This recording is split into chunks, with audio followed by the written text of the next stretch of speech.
Morning student, आज हम पढ़ेंगे सृष्टि हिंदी पाठमाला कक्षा 3 पाठ 13 पाठ 12 मैंने ओमिट कर दिया है।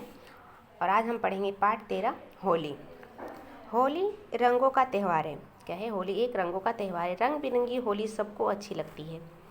इस त्यौहार पर अमीर गरीब छोटे बड़े सभी लोग मिलजुल कर होली खेलते हैं। इस दिन कोई भेदभाव नहीं करता है, यानी क्या है, इसमें कोई छोटा बड़े या गरीब का अमीर गरीब का कोई भेदभाव नहीं करता है। मम्मी पापा ने दीदी से सबके लिए पुराने कपड़े निकलवाए। अर्नव ने दीदी से पूछा, दीदी ये कपड़े तो पुराने हैं, इन्हें आपने क्यों निकाला? यानी क्या करता है कि दीदी ने अर्नव की दीदी ने क्या पुराने कपड़े निकाले।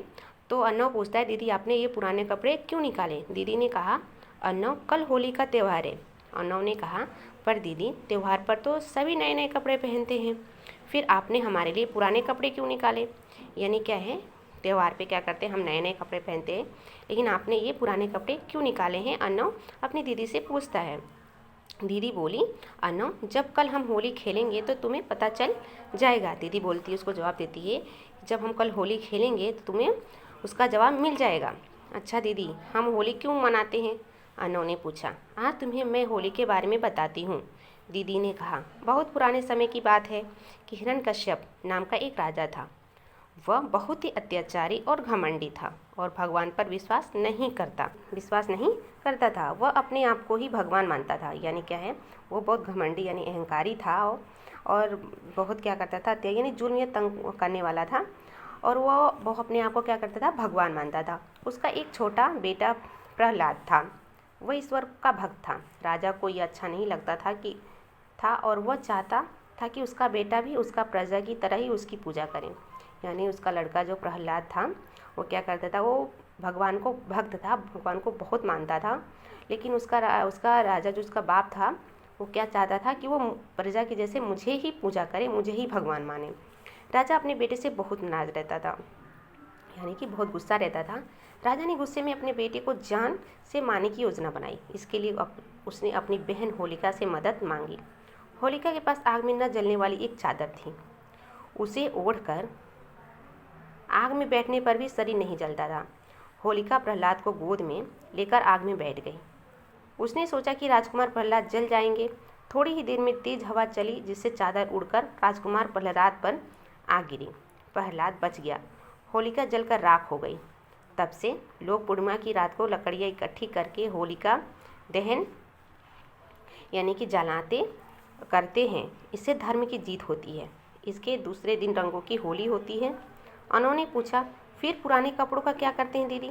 दीदी ने कहा, अर्नव पुराने कपड़े पहनकर होली खेली जाती है। दूसरे दिन लोग एक दूसरे पर गीले और सूखे रंग डालते हैं, गुलाल लगाकर गले लगा मिलते हैं और होली मुबारक हो कहते हैं। बच्चे पिचकारी में रंग भरकर अपने दोस्तों और आने जाने वाले लोगों पर डालते हैं। कुछ लोग रंग बिरंगे रंग उड़ाते हैं। कुछ बच्चे कीचड़ और गंदे रंगों का भी इस्तेमाल करते हैं, इसलिए पुराने कपड़े पहनते हैं ताकि ना कपड़े खराब हो। यानी क्या है कि जब होली के दिन क्या करते हैं, रंग बिरंगे कलर डालते हैं। बच्चे कुछ कीचड़ भी फेंकते हैं, जिससे क्या होता है, अगर नए कपड़े हम पहनते हैं तो कपड़े खराब हो जाएंगे। इस वजह से क्या है, हम पुराने कपड़े पहनते हैं।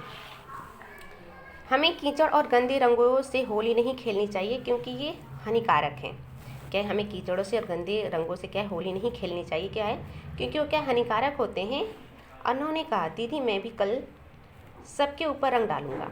दीदी ने कहा, ठीक है अर्नव, लेकिन पिचकारी और गुलाल से ही होली खेलना, कीचड़ से नहीं। होली मेल जोल का त्यौहार है, हमें हंसी खुशी से खेलना चाहिए।